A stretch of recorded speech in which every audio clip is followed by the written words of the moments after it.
Exactly what those words were. I was afraid of the house.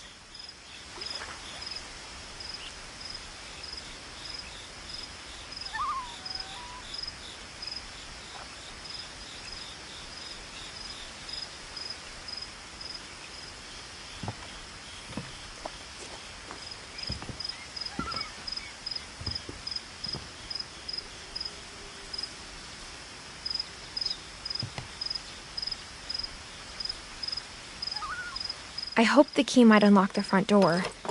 It didn't.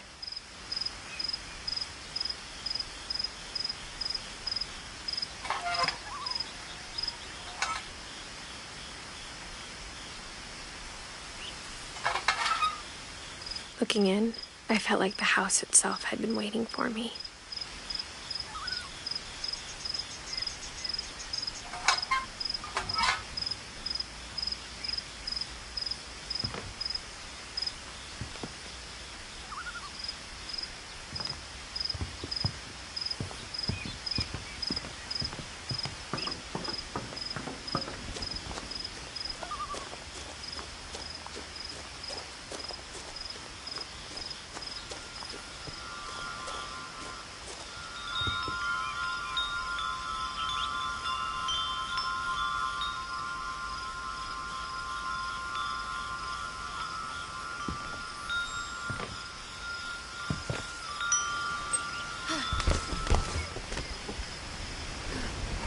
Crawling through the doggy door used to be a lot easier when I was 11.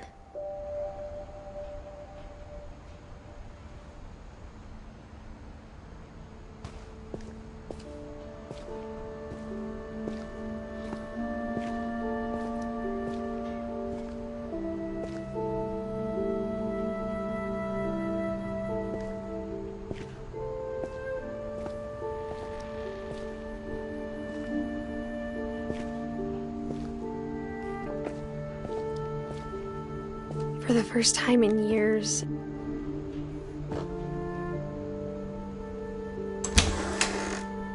I felt like I was home.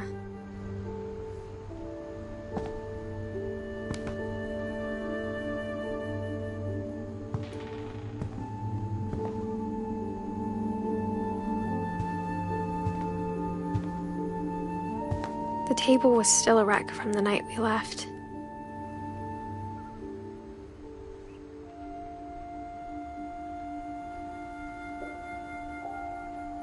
It was like a bomb had gone off, killing everyone but sparing the furniture.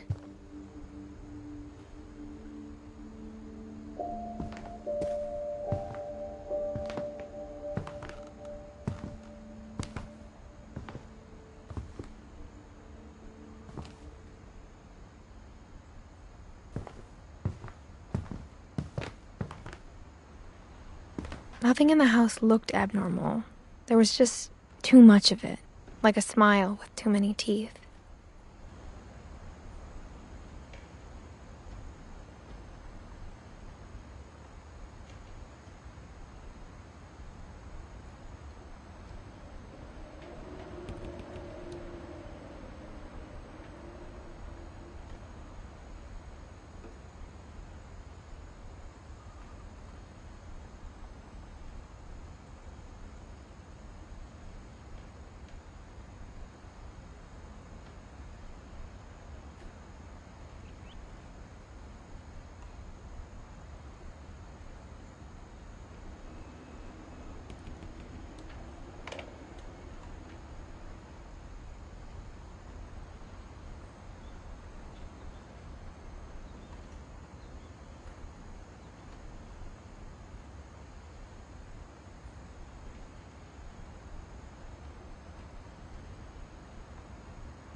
Even the fireplace had a story. Edie told me the bricks came from the original house, after it sank.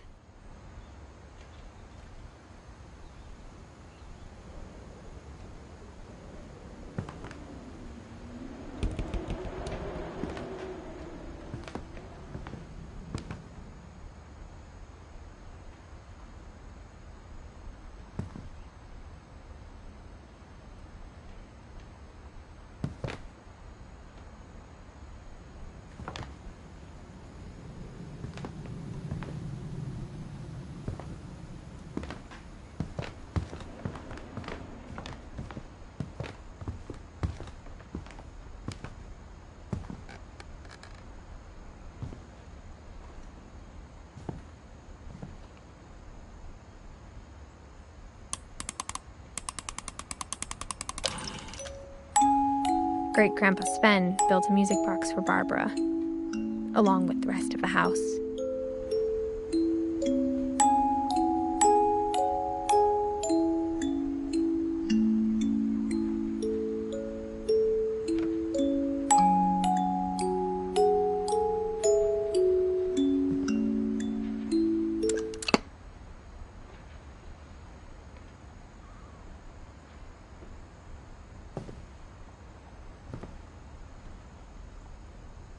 Mom always told me to stay out of the basement, so I wasn't too surprised when the key didn't fit.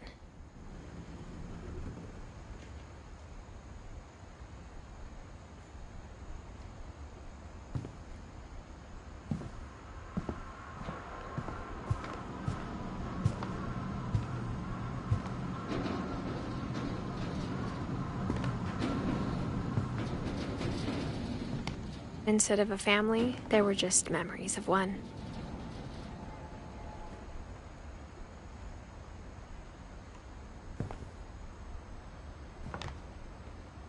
After Louis started working at the cannery, we all got pretty sick of salmon. Except our cat, Molly.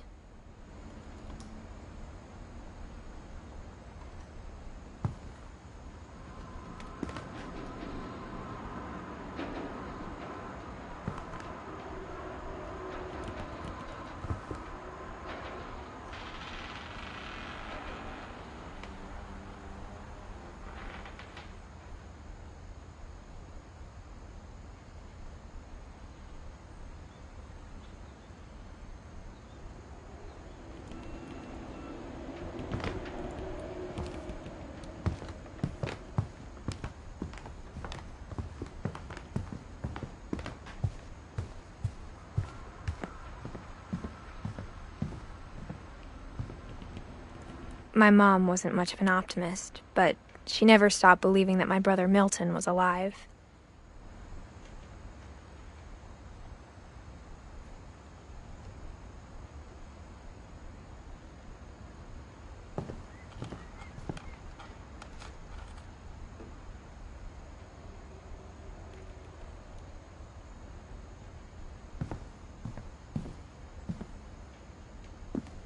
After Milton disappeared, Mom sealed up all the bedrooms. Then Edie retaliated and drilled peepholes.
Whenever people ask me about my family, the first thing they always want to know about is Barbara.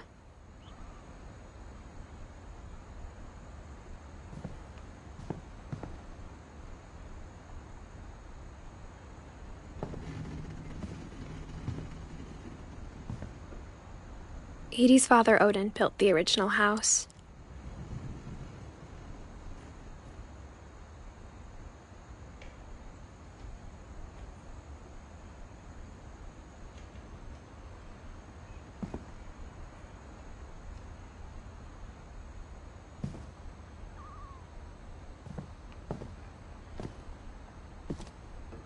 Mom must have locked the third-floor stairs on the night we left.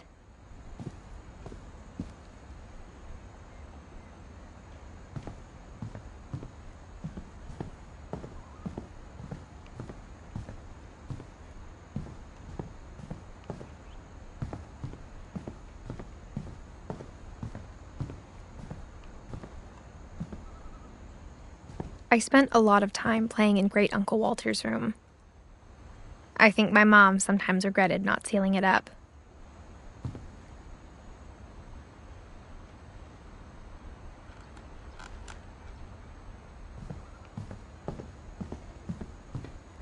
Louis told me there were secret passages, but I never believed him.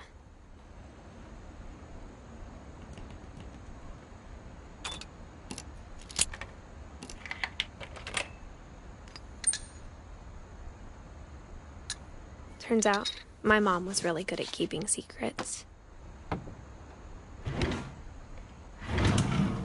Now it was time to find out what my mom had been afraid of.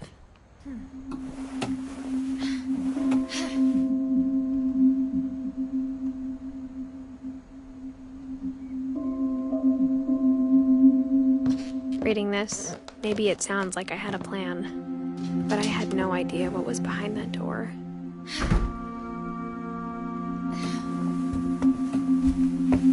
Just like I had no idea where all this was gonna lead.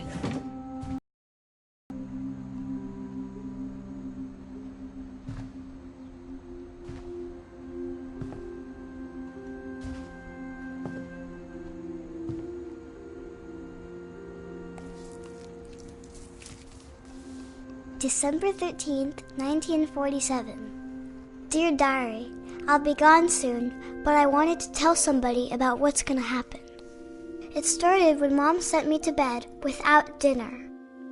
I woke up and I was starving, so I looked around for something to eat.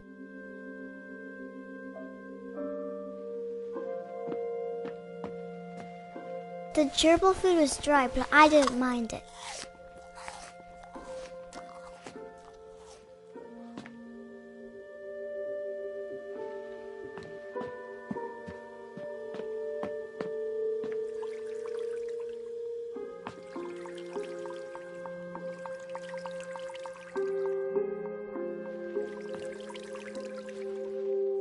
I thought about eating Christopher, but I held back.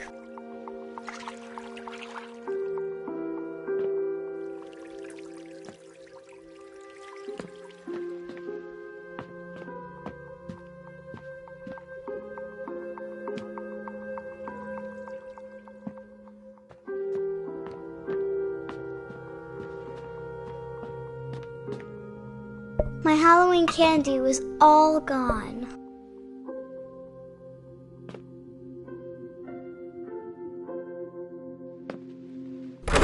Mom, can I come out now?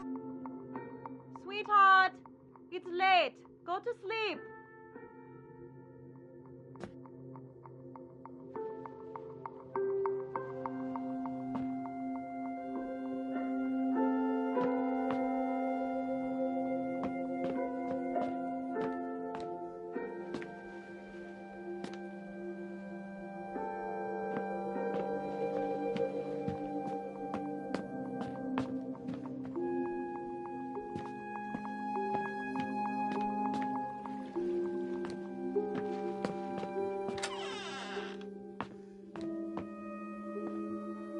I kept eating and eating.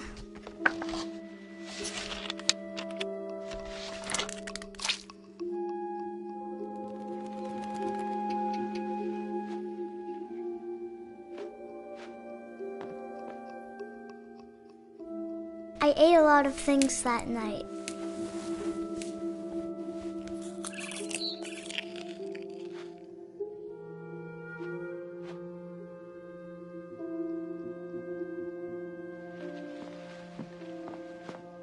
Then I heard chirping outside my window.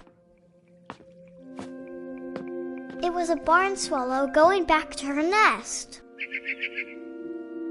I reached out for her.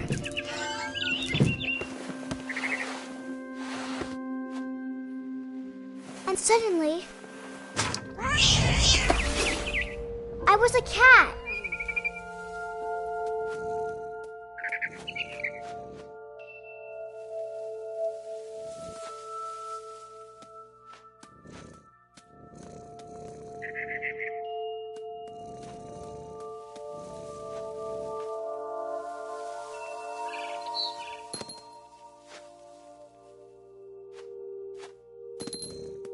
I tried to be quiet, but the bird was really scared.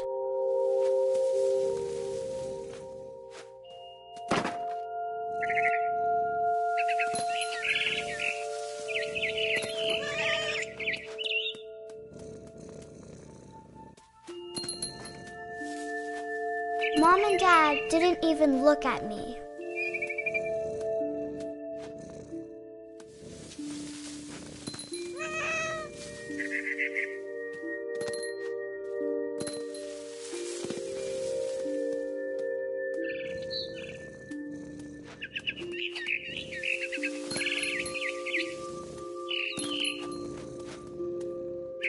I jumped and I almost got her.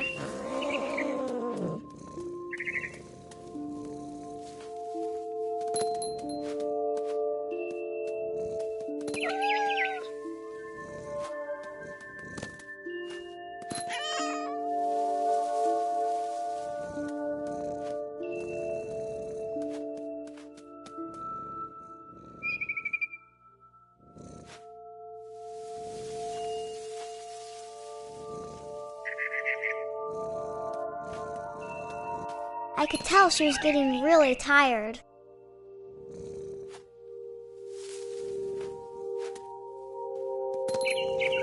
Now I was up in the big tree. I promised Dad I wouldn't climb it anymore. All I cared about was eating that mama bird.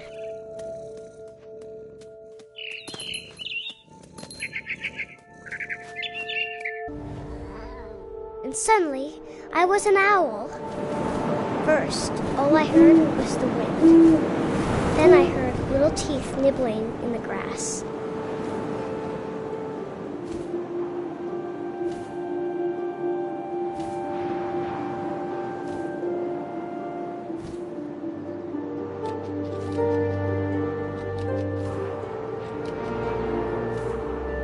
Rabbits.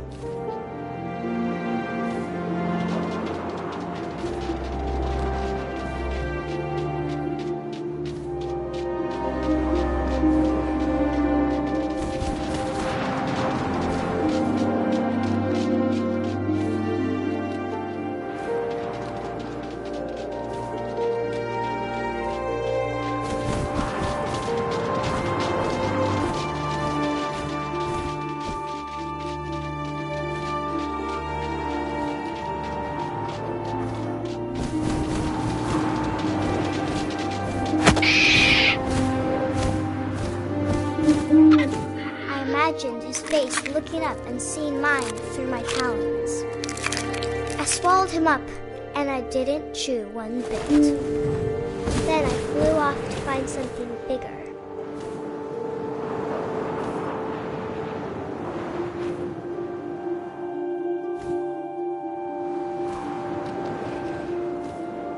A mama rabbit.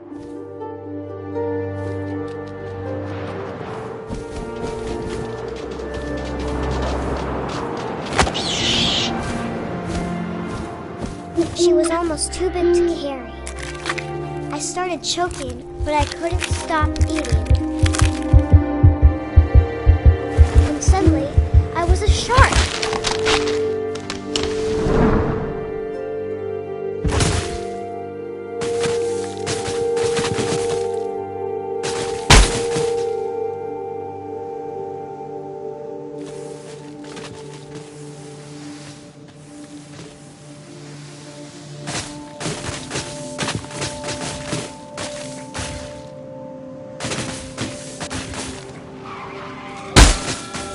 I rolled off a cliff and into the ocean.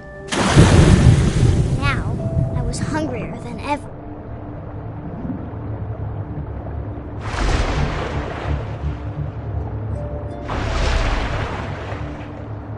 I wanted fat, juicy seals.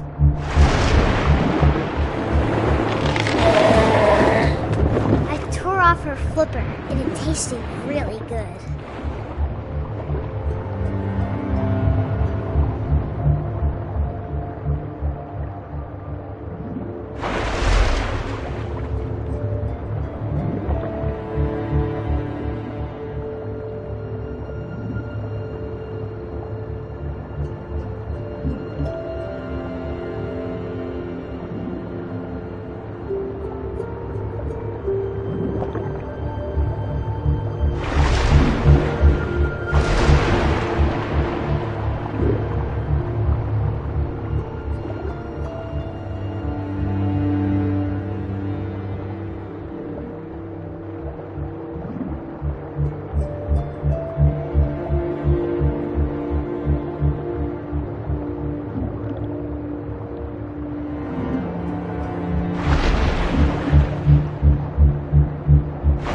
Grabbed on tight.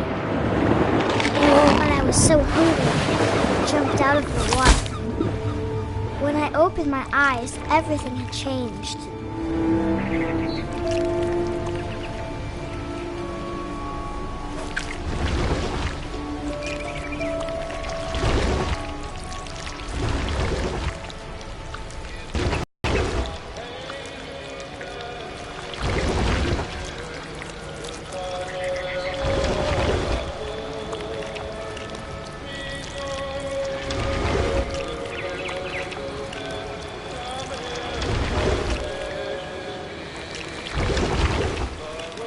I was big, but I moved real quiet.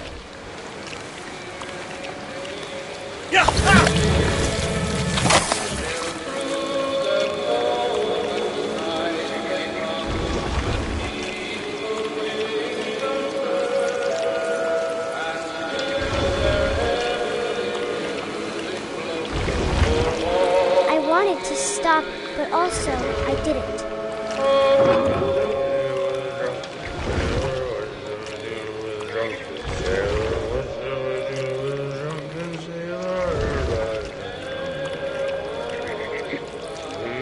Belly was rusty razor, his belly was rusty.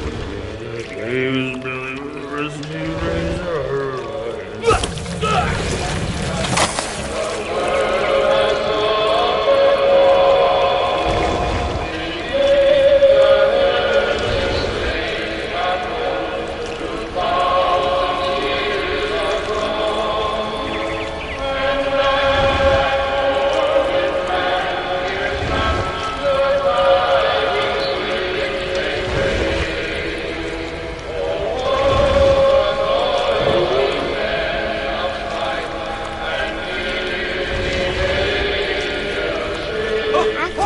Passenger, I was still hungry. And across the water, I smelled something new. Something I had to have, so I swam towards it.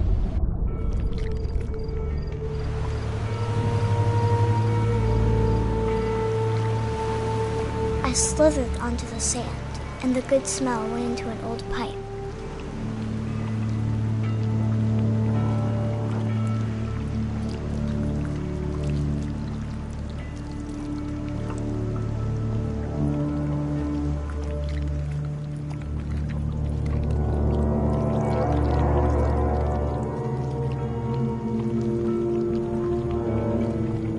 I got closer and closer.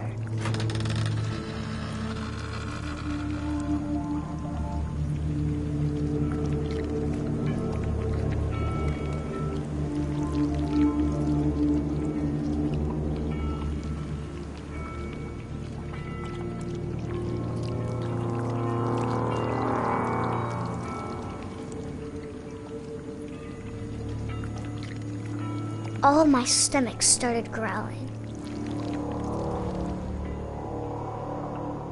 And suddenly, I was me again. I held my breath for a long time, but I couldn't hear anything. I It's waiting for me to fall asleep. But it's not going to wait much longer. It needs to be, and we both know I will be delicious.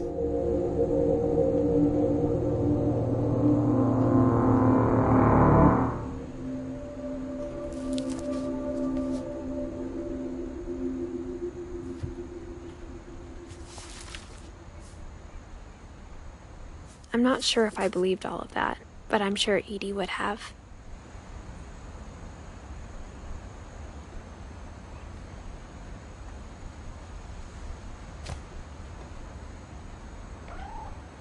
I got the sense Edie had spent a lot of time here, before my mom sealed the doors.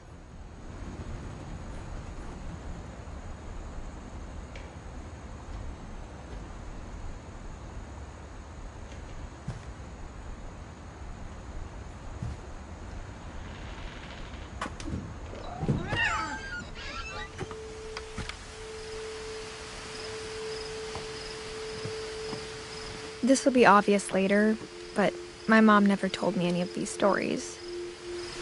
Edie would have, but Mom didn't like bringing up the past. Though, when we adopted a stray kitten, she was the one who named it Molly.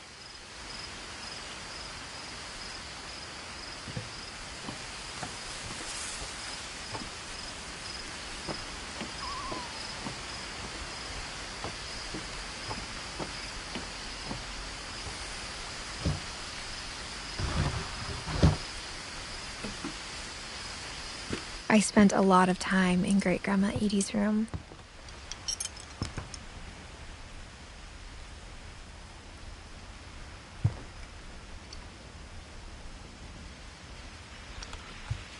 When Edie told people Sven was killed by a dragon, she could also have said he was building a dragon-shaped slide that collapsed. She could have, but she didn't.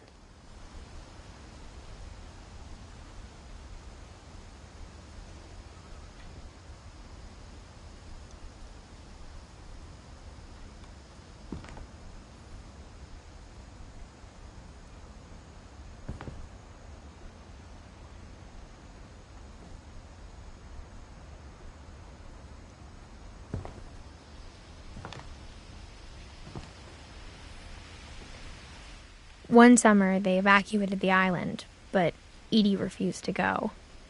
For a few weeks, she was a celebrity.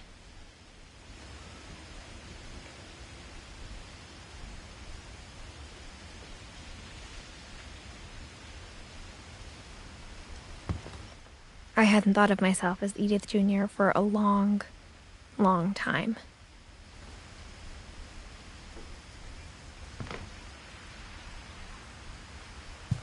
Edie gave a big interview about a mole man living under the Finch house. My mom was furious.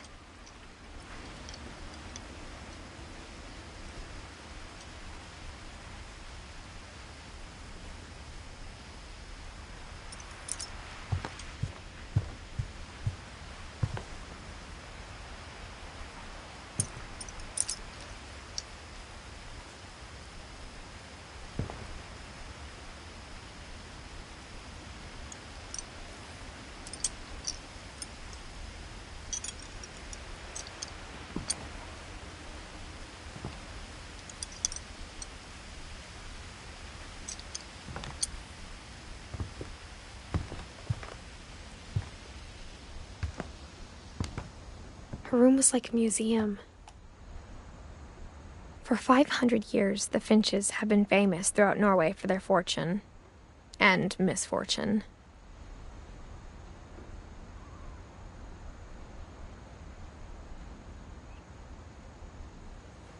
Odin Finch buries the latest victims of the family curse, his wife Ingeborg and their newborn son, Johan.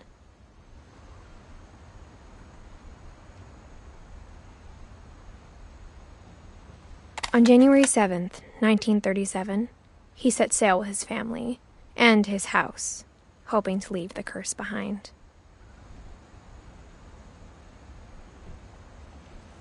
But 40-foot waves off the coast of Washington send the house and Odin to the bottom of the sea.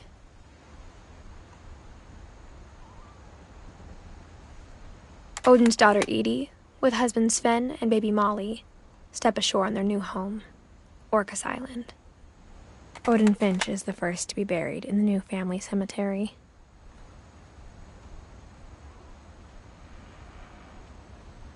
His daughter Edie is already dreaming of a new Finch house.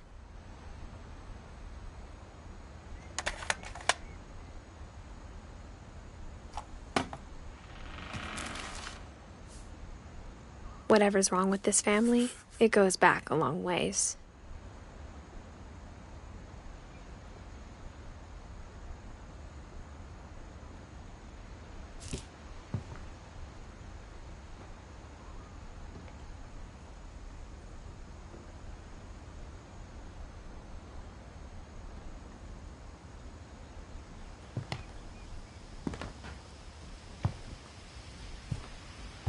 Louis died a week before we left, but Edie had already started to memorialize him.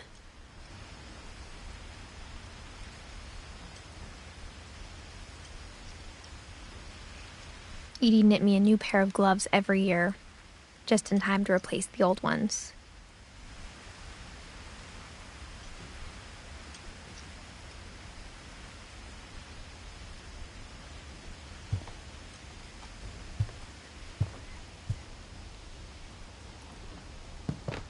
Even in her 90s, sometimes Edie seemed a lot younger than my mother.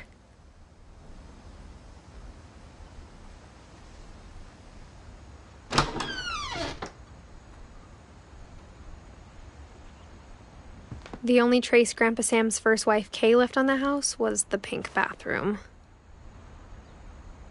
It was a pretty big trace.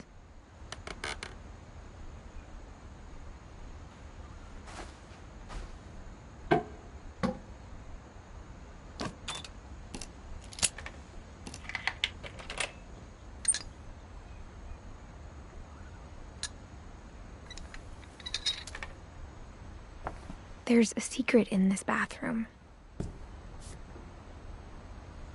It's in the last place you would look.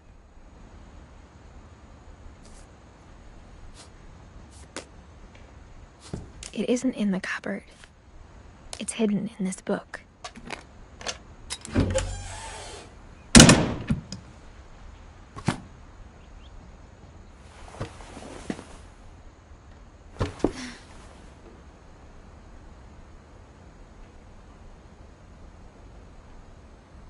Sven gave Sam an old camera he'd refurbished. He never put it down.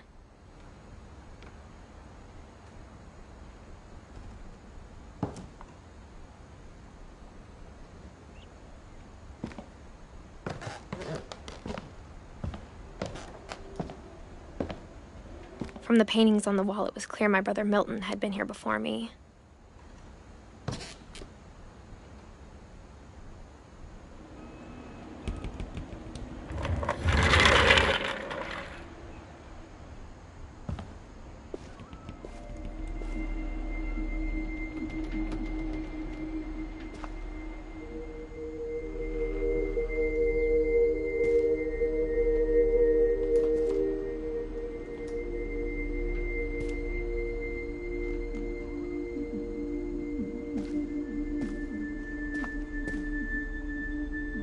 I knew Grandpa Sam had a twin,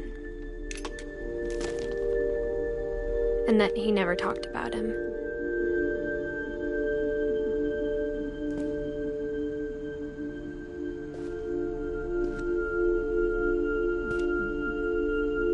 I guess my grandpa didn't like history any more than my mom did.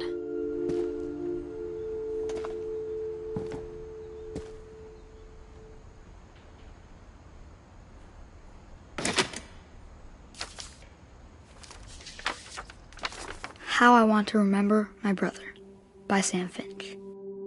The thing I remember is that when he made up his mind, that was it.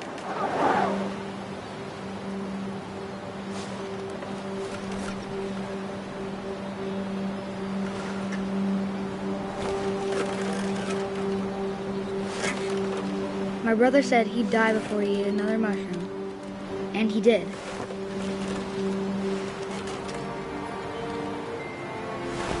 At Barbara's funeral, we swore we'd never be afraid again. and he wasn't. I think Calvin always wanted to fly. Sam! Calvin! Dinner's ready! Coming! But that day, he finally made up his mind to do it. I told him going around was impossible.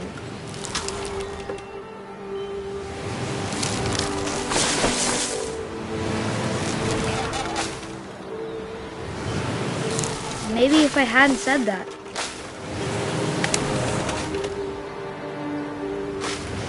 Calvin! I'm not gonna tell you again! or maybe if the wind hadn't picked up, then maybe he'd still be here. But I doubt it.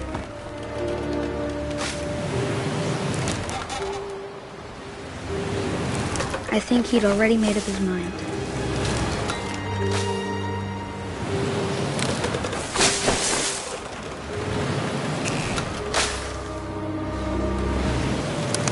That's what I want to remember about my brother. The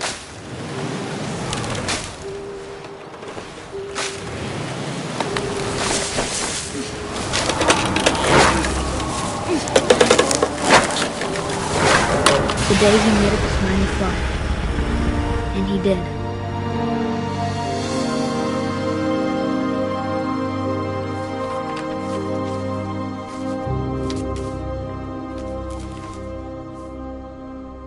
Calvin's story felt strangely familiar. When I was younger, I remember trying to do the exact same thing.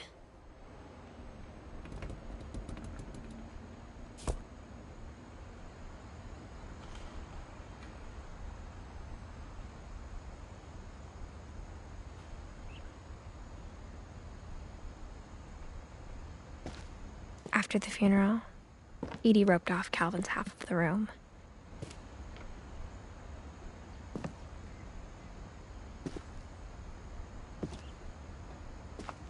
Mom said Grandpa Sam enlisted at 18 and never set foot in the room again.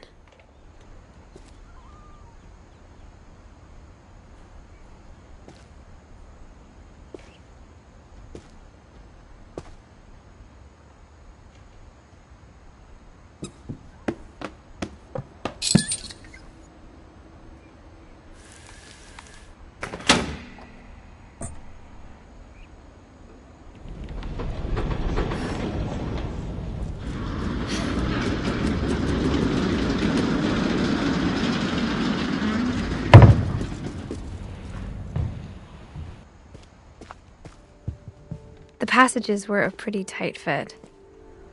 They'd obviously been built for smaller hands and bellies.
Growing up, I always thought of Barbara as a child star.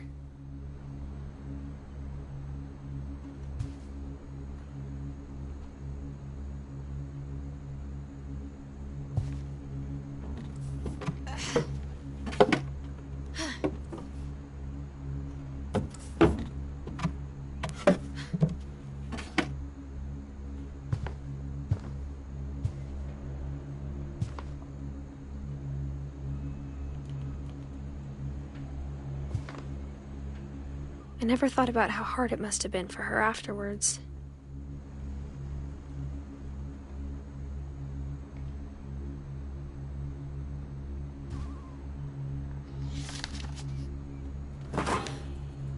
Of all the stories people wrote about Barbara's death, I'm surprised Edie saved this one.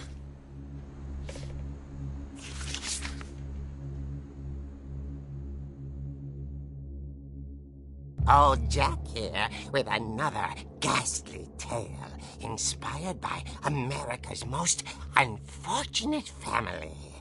I'm calling it The Surprise Ending of Barbara Finch.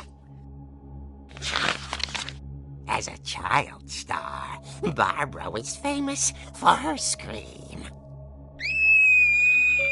Now at 16, she was all washed up. A has-been.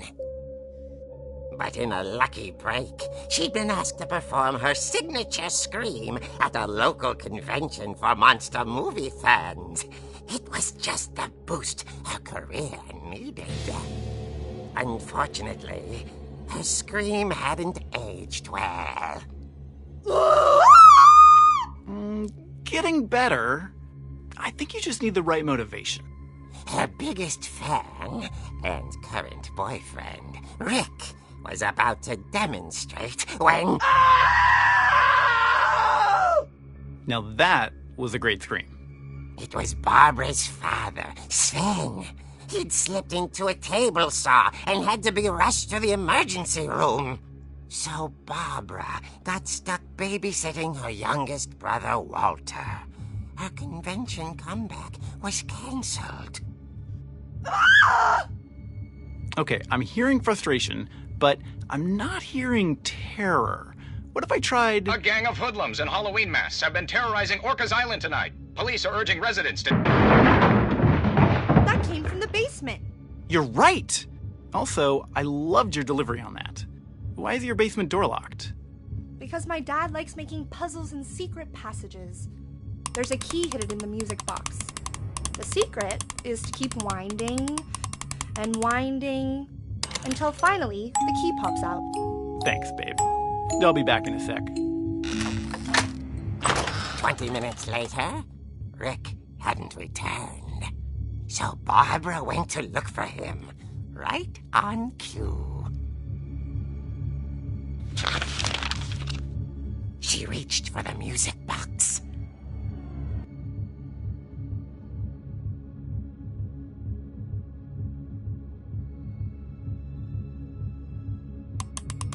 And as she wound the key, she listened for Rick, but the house was silent.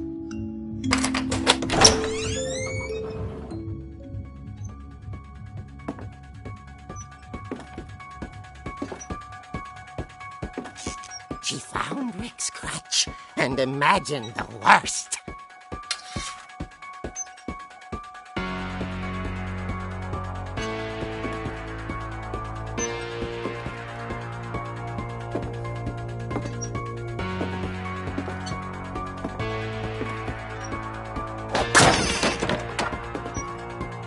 The gang's leader is the infamous Hookman killer, Dr. Carl Hamill, who impaled and then ate his family 10 years ago tonight.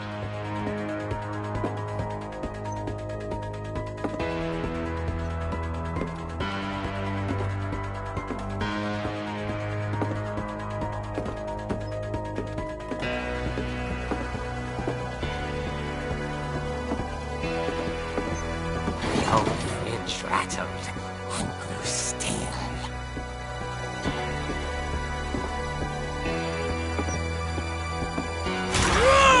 Oh dear! Oh! Rick?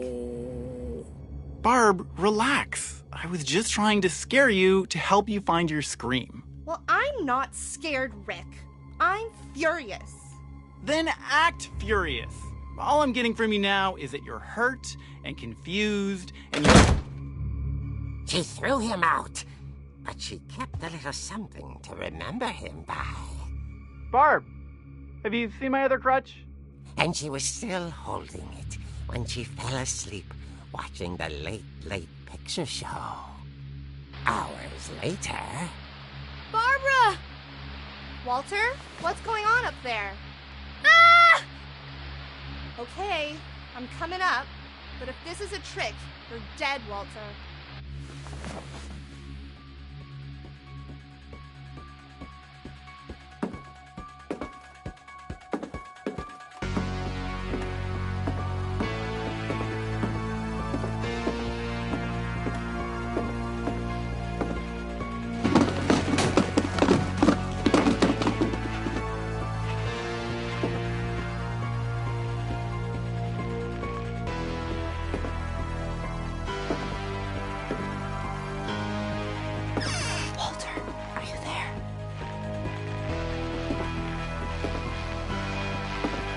Walter had vanished, but his bedside radio was still on. Orcas Island police describe the man as 6 feet tall, with a steel hook for a hand. Residents are urged to lock all doors and windows and notify the police of any suspicious activity. Barbara turned, saw the hook man, and was speechless. He was quite smashing.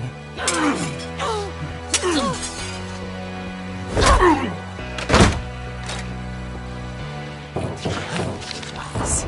He couldn't get enough of Barbara. Okay, Barbara, there's gotta be another way out of here.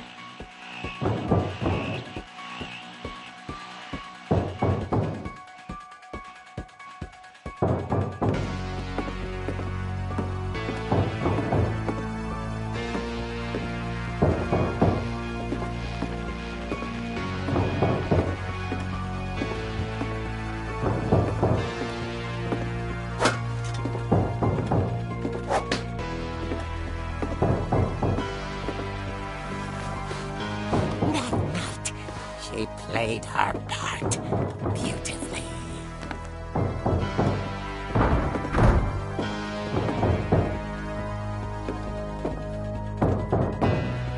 She thought about abandoning Walter, but just couldn't do it.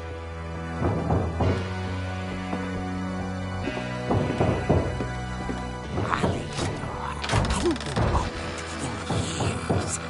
The hinges groaned.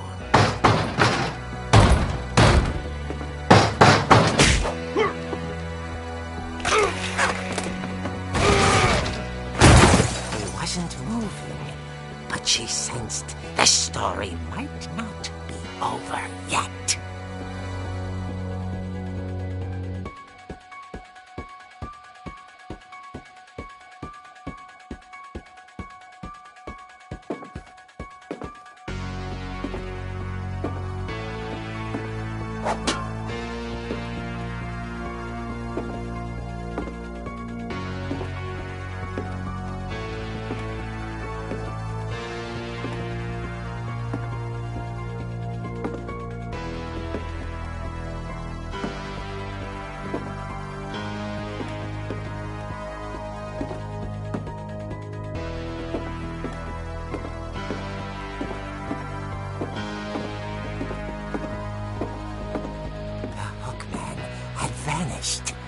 She listened for his breathing, but all she heard was...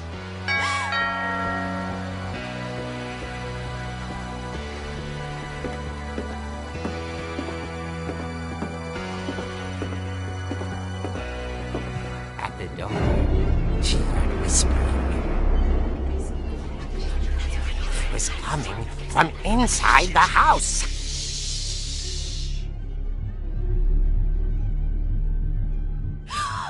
Oh dear. Surprise! Bravo, Barbara! You were wonderful. The monsters had come to surprise her. For Barbara, it was a dream come true. Then she saw what kind of monsters they were, and she realized what was about to happen. She was going to be famous. And with her final breath, Barbara Finch gave the performance of her life.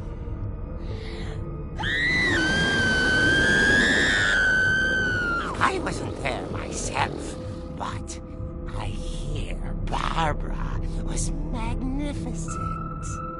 Poor girl. She had a taste for stardom.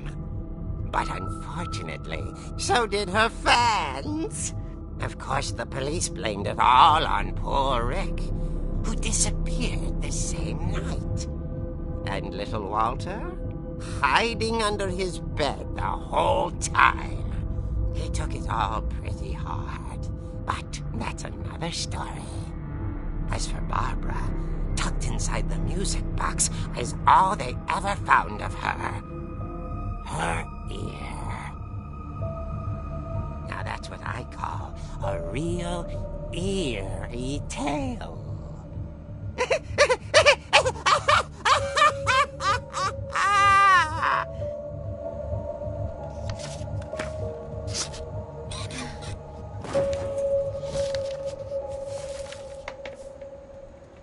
Edie told me all Barbara wanted was to be remembered, as absurd as that comic was. Maybe what Edie saw was a happy ending.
I guess now I know why Mom didn't like me playing with the music box.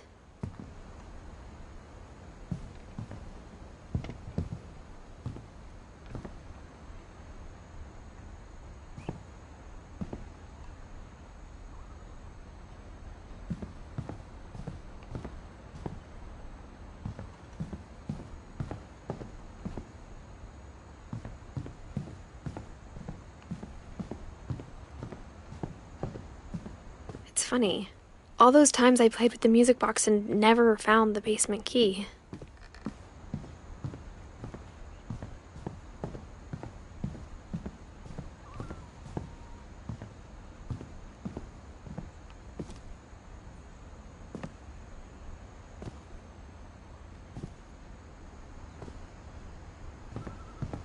A lot of things got left behind in the whirlwind of that last night.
Mom said the basement was off limits, unless I wanted another tetanus shot.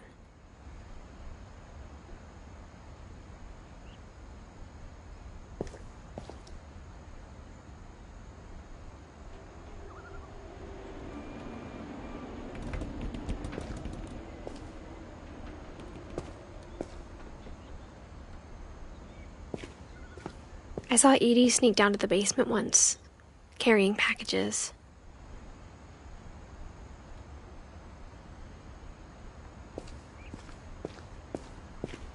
I thought maybe she was hiding presents.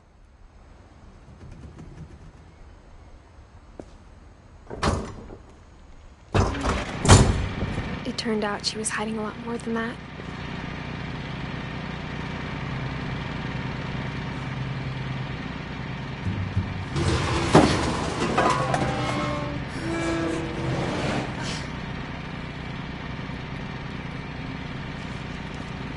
I remember asking Mom once about where Walter had gone.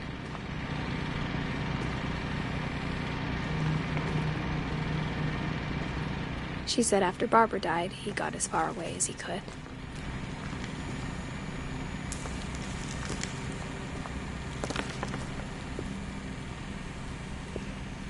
If there's a pattern in all these stories,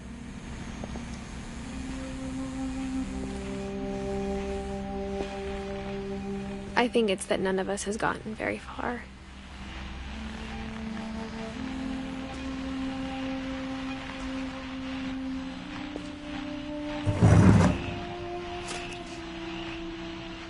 Goodbye, everyone. I can't believe I've been down here for 30 years. On that first day, after the shaking started, I didn't think I'd survive a week.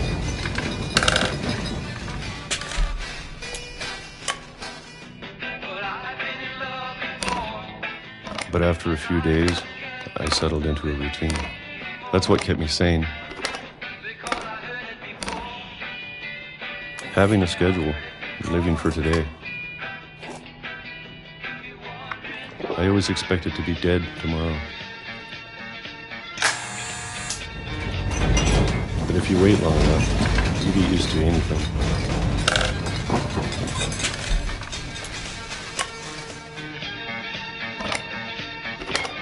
Even a monster on the other side of the door starts to feel normal. Almost friendly.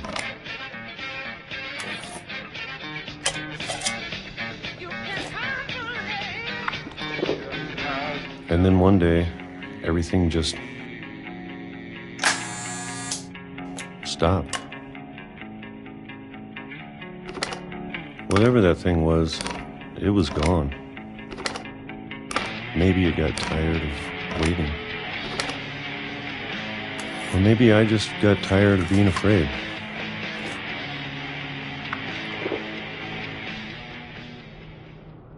It's been a week now, the longest in 30 years.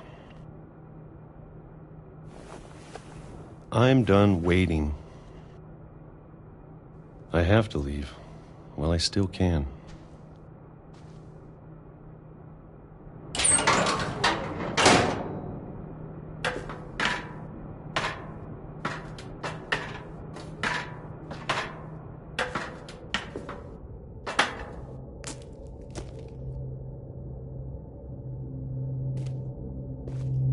I know it's out there somewhere. Whatever killed Barbara and Molly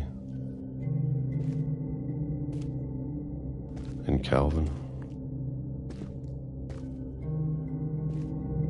Maybe this is all a mistake. But I need to stop living the same day, even if it kills me.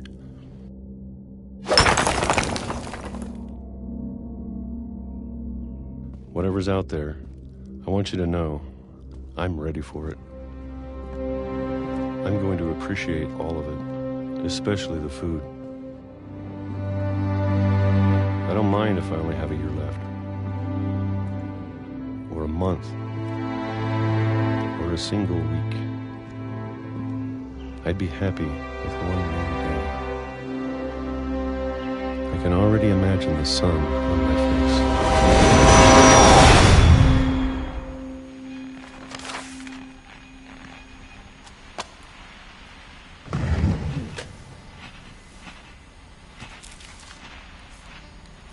Walter died when I was 6. I can't believe my mom never told me he was down here.